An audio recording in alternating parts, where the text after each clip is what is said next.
جس عمل پہ تو خوش ہو سدا چاہیے اللہ اللہ اللہ اللہ اللہ اللہ اللہ مجھ کو تیری رضا چاہیے اے خدا مجھ کو تیری رضا چاہیے جس عمل پہ تو خوش ہو سدا چاہیے اللہ اللہ اللہ اللہ فانی دنیا میں الجھا ہے کیوں دل میرا فانی دنیا میں الجھا ہے کیوں دل میرا دل جو ہو جائے تجھ پہ فنا چاہیے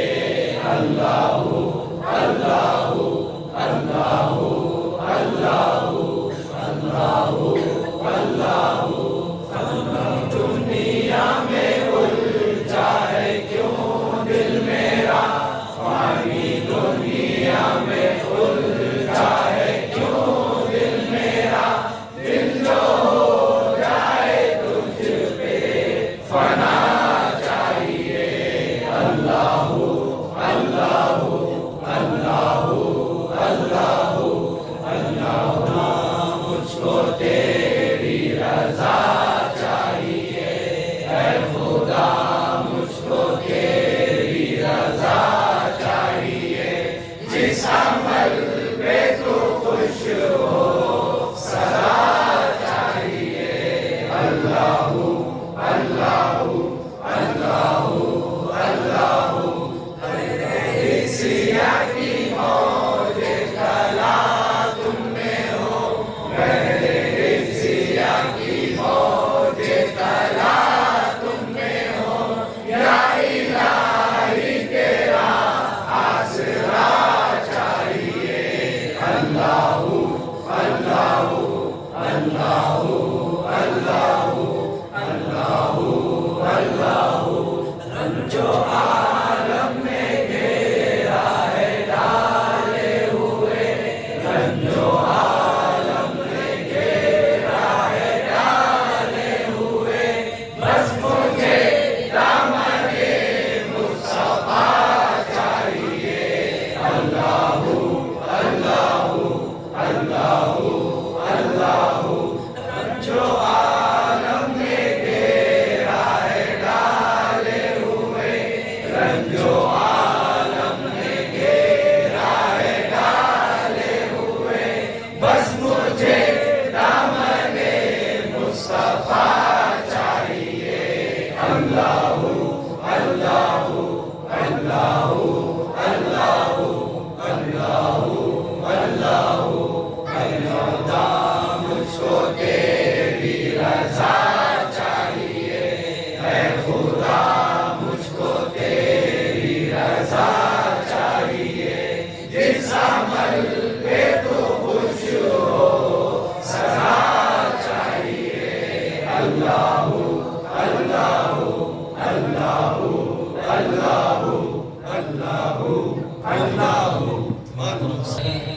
ہم کا اور اس کی بڑائی اور کبریائی جو اللہ تعالیٰ نے اپنے کلام پاک میں واللہ الذی لا الہ الا هو عالم الغیب والشہادۃ والرحمن الرحیم واللہ الذی لا الہ الا هو الملک القدوس السلام المؤمن المهيمن العزیز الجبار المتکبر سبحان اللہ عما یشرکون واللہ الخالق البارئ المصور له الاسماء الحسنى يسبح له ما في السماوات والارض وهو العزيز الحكيم محترم سامعین کرام بارہا میں نے آپ کو یہ بتایا ہے کہ اللہ خالق ہے باقی ہر چیز مخلوق ہے اللہ تعالیٰ کی ذات خالق ہے باقی ہر چیز مخلوق ہے اور خالق کی تعریف کیا ہے اور مخلوق کی تعریف کیا ہے خالق جو چاہے کر سکتا ہے مخلوق بذات خود اپنی ذات سے نہ کسی کو نفع پہنچا سکتی ہے نہ نقصان پہنچا سکتی ہے بظاہر آدمی ایک مخلوق ہے لیکن بذات خود اس کی ذات کے اندر چلانا وہ اپنی ذات سے نہ قوت رکھ سکتی ہے، نہ قدرت رکھ سکتی ہے، نہ اپنی ذات میں وہ طاقت رکھ سکتی ہے، نہ وہ اپنے ارادے سے کسی شے کو نقصان پہنچا سکتی ہے، جب تک کہ اس کو پیدا کرنے والا خالق کا جب تک حکم اس کے اوپر نہ ہو، وہ بذات خود اپنی ذات سے کسی کو نقصان نہیں پہنچا سکتا۔ جب وہ چاہتا ہے تو اس کی حقیقت کو بدل دیتا ہے، کبھی اس کی صفت کو بدل دیتا ہے۔ آگ جلاتی ہے لیکن جب جلانا چاہتی ہے تو پھر آسمان سے اس آگ کو حکم ملتا ہے جو ابراہیم علیہ السلام کے لیے جلائی گئی تھی۔ آواز آتی ہے یا نار کونی بردم وسلام علی ابراہیم، اے آگ ٹھنڈی ہو جا، اے آگ ٹھنڈی ہو جا میرے ابراہیم پر۔ تو بظاہر وہ اپنی ذات سے جلانے پر قوت اور قدرت اور طاقت نہیں رکھتی، جب تک کہ اللہ تعالیٰ کا منشا، اللہ تعالیٰ کی مرضی اور اللہ تعالیٰ کا ارادہ جب تک کہ شامل حال نہ ہو، جب تک کہ اللہ کے لکھے ہوئے مقدرات نہ ہو، تب تک وہ چیز کسی کو نقصان نہیں پہنچا سکتی۔ وہ قادر مطلق ہے، جب اس شے کی اس کیفیت کو بدل دیتا ہے، کبھی ذات کو بدل دیتا ہے۔ موسیٰ کے ہاتھ میں لکڑی ہے، اب اس کی حقیقت کو بدلتا ہے اور اس لکڑی کو سانپ کی شکل بنا دیتا ہے اور ایک آگ کو گلے گلزار کی شکل بنا دیتا ہے۔ تو ہر چیز پر اللہ کا قبضہ ہے، ہر چیز پر اللہ کی قدرت ہے، ہر چیز پر اللہ کا اختیار ہے۔ وہ ذات خود مختار کل ہے، اختیار رکھتا ہے۔ میں نے کب کہا کہ میں خدا ہوں؟ نعوذ باللہ، خدا نہیں ہوں، لیکن خدا کا قسم خدا سے بھی جدا نہیں ہوں، کیونکہ خدا نے اپنی ذات اقدس سے انتقال کیا۔ یہ نہیں کہتا کہ میں تقدیر ہوں، میں نے بارہا کہا کہ میں تدبیر ہوں۔ خدا کی ذات تقدیر ہے، تجھے اپنے غم سے مطلب، مجھے غم ہے دوسروں کا، تجھے اپنے غم سے مطلب، مجھے غم ہے دوسروں کا۔ تیرے سامنے نشے میں، میرے سامنے چمن میں، تھوڑے سے درد آ جاتے ہیں، بیماریاں آ جاتی ہو، پریشانیاں اور مصیبتیں اور غم آ جاتے ہیں، خدا اپنے آپ کو بھول جاتے ہو، اطراف کے ماحول اور معاشرے کو بھول جاتے ہو۔ خدا کی قسم، خدا جب آزماتا ہے اور امتحان لیتا ہے، آزماتا بھی ان کو ہے اور امتحان بھی ان کو لیتا ہے جن کو اپنا قرب عطا کرنا چاہتا ہے۔ بیماریاں کیوں آتی ہیں؟ ایک صحابی رسول ہے، رات کے کسی حصے میں نیند سے وہ بیدار ہوئے اور اپنی اہلیہ صاحبہ جو پہلوں میں سوئی تھی انہیں جگایا اور کہا کہ پینے کے لیے پانی لے آنا۔ وہ اٹھی، پانی تلاش کی لیکن گھر میں پانی نہیں تھا، فوراً کھڑا لی، جنگل پہنچی اور کیا کہتے ہیں کنویں کے قریب پہنچی، نہ وہاں پر کوئی رسی کا ڈول، بغیر سیڑھیوں سے نیچے اترتی ہے، کنویں سے پانی لیتی ہے۔ اتنے بڑے مجاہدے کے بعد جب واپس لوٹ کر گھر میں داخل ہوتی ہے تو شوہر کو آنکھ لگ گئی، وہ پیالے میں پانی لیے سرانے کھڑے ہوتی ہے۔ نیند سے جگانا بے ادبی سمجھتی ہے، نیند خراب کرنے کو کیا کہتے ہیں بے ادبی سمجھتی ہے، اس لیے سرانے پیالے میں پانی لے کر شوہر کی کھڑی ہے اور انتظار کرتی ہے کہ جس وقت بھی وہ نیند سے بیدار ہو جائے ان کی خدمت میں پانی پیش کر دوں۔ یہاں تک کہ صحابی رسول کی تہجد کے وقت آنکھ کھلتی ہے، اپنی اہلیہ کو سرانے پانی کا پیالہ لیے ہوئے کھڑے ہوئے، انہوں نے پوچھا کیا بات ہے، کیوں کھڑے ہیں؟ بولے رات میں آپ نے پانی منگوایا تھا، گھر میں پانی نہیں تھا، جنگل سے لا کر لانے میں پانی دیر ہو گئی، لیکن جب پہنچی تو آپ کو آنکھ لگی تھی، آپ کو نیند سے بیدار کرنا مناسب نہ سمجھی، کہیں آپ کی نیند میں خلل نہ ہو جائے، جب آپ کی آنکھ کھل جائے فوراً آپ کی خدمت میں پانی پیش کر دوں، اس لیے میں کھڑی ہوئی تھی۔ میرے صحابی رسول پانی کا پیالہ لیتے ہیں اور پانی پیتے ہیں اور اس کے بعد ایک ٹھنڈی سانس لے کر اپنے بیوی سے کہتے ہیں کہ تم کتنی وفادار ہو، کتنی اطاعت گزار ہو، کتنی خدمت گزار ہو، کتنی تم نیک ہو، تم عابدہ بھی ہو، زاہدہ بھی ہو، صابرہ بھی ہو، تم صابرہ بھی ہو، کثرت سے نماز کی تلاوت کر نماز پڑھنے والی ہو، کثرت سے قرآن پاک کی تلاوت کرنے والی ہو، تم اتنے نیک دل کی بیوی ہو کہ تم نے میرے لیے اتنے شب کیا کہتے ہیں کھڑے ہو کر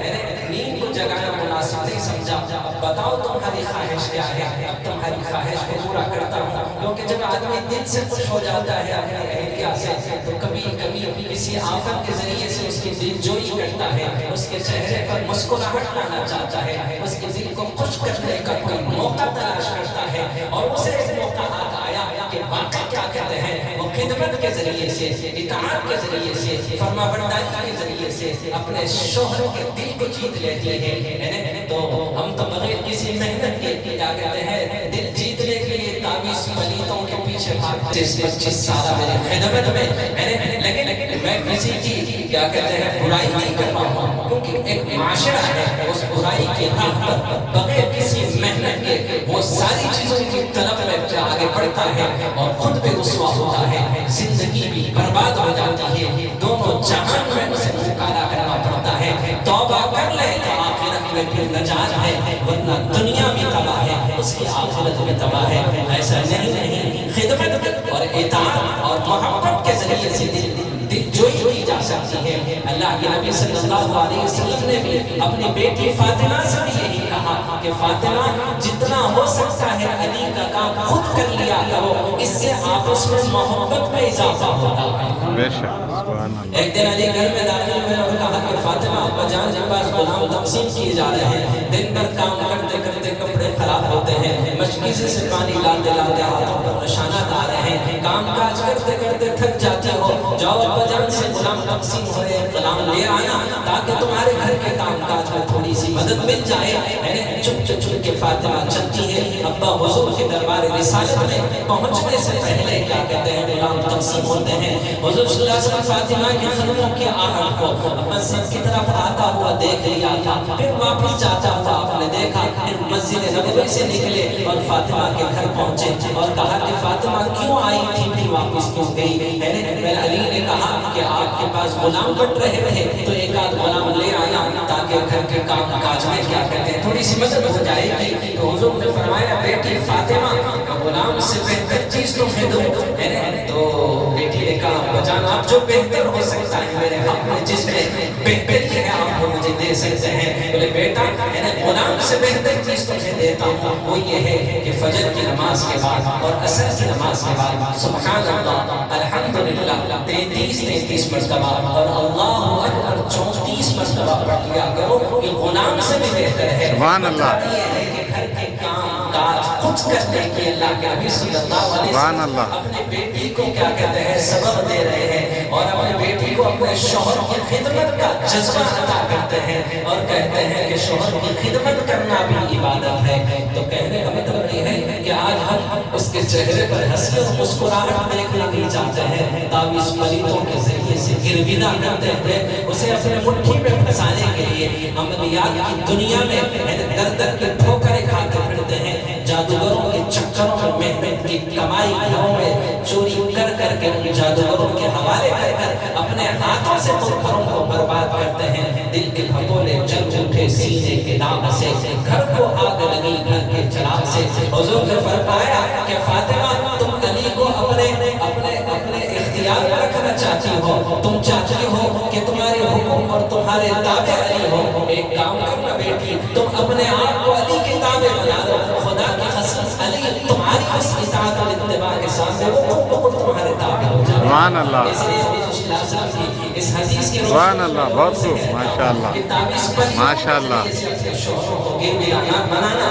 بلکہ قربانی بن کر زندگی گزارنا، بے شک بے شک غلام بن کر زندگی گزارنا، بے شک بے شک، اطاعت اور اتباع کے ساتھ اپنے آپ کو فرما برداری میں اگر ڈالنے کی تو پھر شوہر مجبور ہو جائے گا۔ اس نے کیا بات ہے، مجسم سمجھا، تجھ کو ابلیس بھی دیکھے تو مسلمان بن جائے گا۔ تو وہ صحابی رسول خوش ہوئے اور اپنے بیوی سے کہا کہ مانگو تم کیا مانگتے ہو، آج تمہاری خواہش پوری ہو جائے گی۔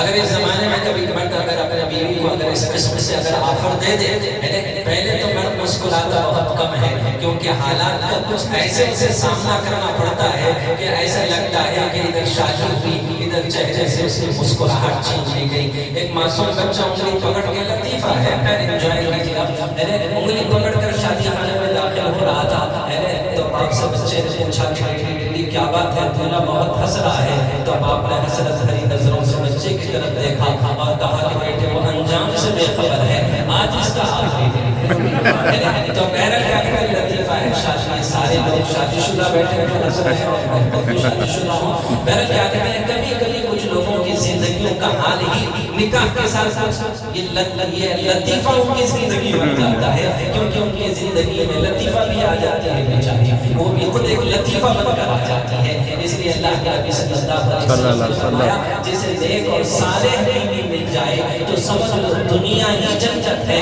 ورنہ جہنم کے گڑھوں میں سے وہ ایک گڑھا ہے۔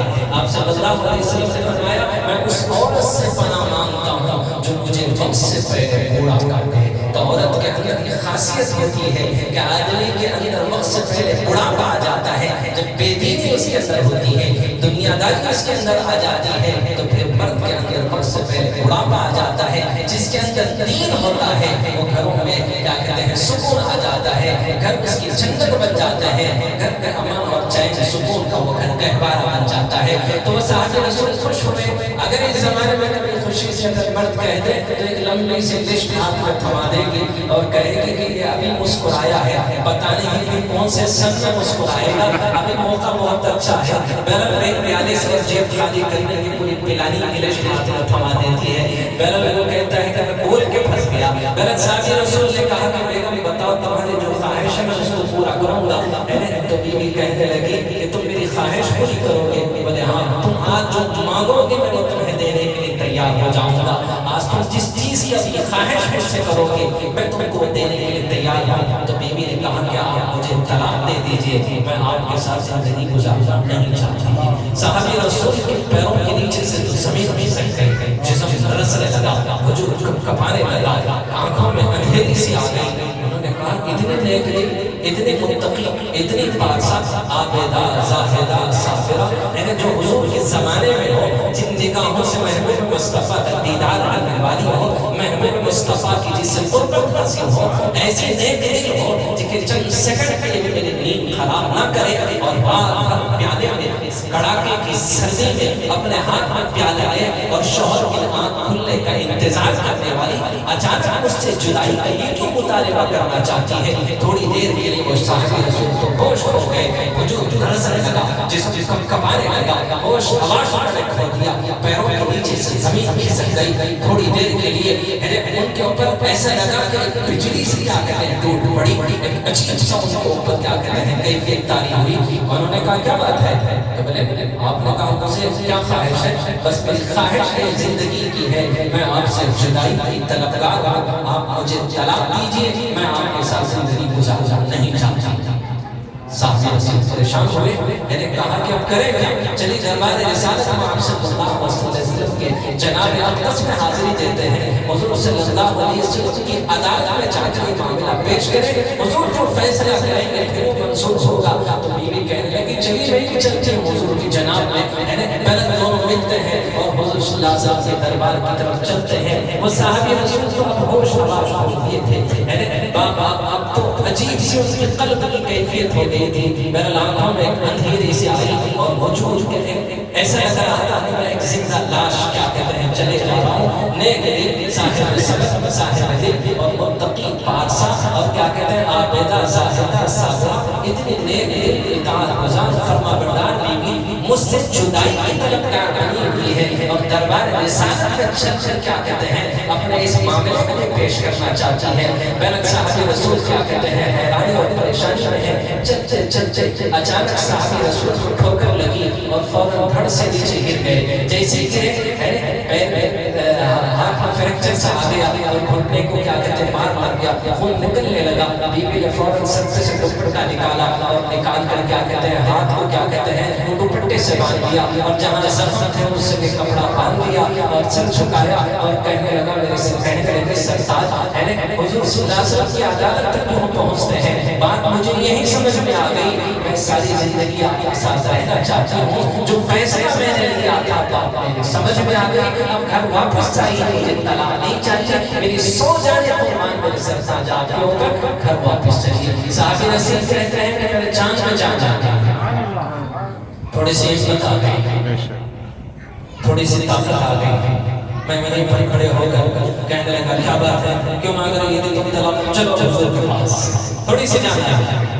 وہ کہہ رہی ہے گھر واپس چلی، میں کہنے لگا نہیں چاہیے حضور کے پاس. آخر معاملہ کیا تھا؟ تو بیوی کہنے لگی معاملہ یہ تھا کہ 15 سال ہو گیا آپ کے ساتھ نکاح ہو کر, آج تک نہ آپ نے سر میں درد دیا, نہ آپ کو کبھی بخار آیا, نہ کبھی آپ کو کوئی درد ہوا, نہ کبھی آپ کو تکلیف سے گزرے, نہ کوئی مصیبت آپ کے اوپر آ پڑی. تو میں سمجھی کہ اللہ تعالیٰ آپ سے ناراض ہے. جس سے خدا ناراض ہو اس کے ساتھ اس کے ساتھ زندگی گزارنا بیکار ہے. لیکن دیکھا کہ اب مصیبت آ پڑی, زخم آپ کو لگ چکا ہے, ہاتھ میں آپ کے درد ہو رہا ہے. تو میں سوچا خدا جس کو چاہتا ہے, جس سے محبت کرتا ہے, جس سے پیار کرتا ہے, وہی بلیا آفات مصیبت غم رنج بیماریوں میں مبتلا ہوتے ہیں. تو میں نے سوچا جب خدا آپ سے راضی ہے, میرے سرتا 100 جانے آپ کو قرآن ہے, چلیے اللہ اس کو سبحان اللہ. بیماریاں, پریشانیاں, مصیبتیں, رنج و غم, دکھ درد تکلیف پریشانی, اگر یہ درد اگر مجھے نہ ہوتا تو پھر آپ کے درد میں کیسے محسوس کرتا؟ بے شک. اگر بخار مجھے نہ آتا تو پھر آپ کے بخار کو میں کیسے محسوس سبحان اللہ. چھوڑو بے چھوڑو حافظ آپ کا کیا ہے, بخار ہی چلی آتا. خدا کی قسم کھا کے کہتا ہوں, کئی مرتبہ لوگ میرا اتنا دل دکھاتے ہیں, اسی دکھی دل سے کہتا ہوں کہ یار میں بھی آپ میں سے ہوں, آپ جیسا پر بھی کئی مرتبہ ایسی تکلیفیں آتی ہیں, لیکن سارے تکلیفوں کو ضبط کرتے ہوئے اپنے چہرے پر ہنسی مسکراہٹ لا کر آپ کے مرجھے ہوئے چہرے پر ہنسی دیکھنے کے لیے روزانہ فجر میں آ کر تمہاری خدمت میں کھڑے رہتا ہوں. کسی دن میں ایسا ہوا ہے کہ آج حافظ صاحب بیمار ہے, مرکز بند ہے, آج حافظ صاحب بیمار ہے, مرکز بند ہے, یہ برس سے للکارتے ہوئے لوگوں کو صرف احسان دلانے کے لیے کہتا رہا, لیکن لگتا ہے کہ لوگوں کے دلوں کے اندر نفاق بڑھتا جا رہا ہے, نفاق بڑھتا جا رہا ہے. تو اس لیے میری خطا نہیں, خطا تم کر رہے ہو, سزا میں. اللہ اکبر. ایسا لگتا ہے کہ خطا تم نے کی, تم ناقدری کر رہے ہو. خیر وہ میرے اوپر جو کچھ ہو رہا ہے وہ اس کو بھی خدا کا انعام سمجھتا ہوں. ڈاکٹر صاحب کو دیکھ کر ایک ڈاکٹر کہا آپ بیمار ہیں, میں نے کہا ڈاکٹر صاحب کہہ رہے ہیں, رپورٹ کہہ رہے ہیں بیمار, لیکن میں چہرے سے بیمار دکھ رہا ہوں, میں لفظوں میں بیمار دکھ رہا ہوں, میں گفتگو میں بیمار ہوں. بے شک. سبحان اللہ. بے شک. بے شک. گفتگو کر رہا ہوں, بعد میں ڈاکٹر صاحب سرانے میرے کھڑے ہیں, بے شک. انجیکشن جراؤ, 3 گھنٹے معرفت خداوندی کے انوار و برکات کی تجلیاں جو کسی نے منتقل کر. سبحان اللہ. سبحان اللہ. انجیکشن لے کے کھڑے ہیں, سبحان اللہ. خاموش رہوں گا. وہ کہہ رہے ہیں خاموش ہو گیا تو میں انجیکشن لوں گا. میں نے کہا ایسے کھڑے رہو گے فجر ہو جائے گی, انجیکشن نہیں دے پاؤ گے. میں نے کہا دے دو مسکرا کر, میں اس کے آگے ہو رہا ہوں. سبحان اللہ. ایک چیز ہے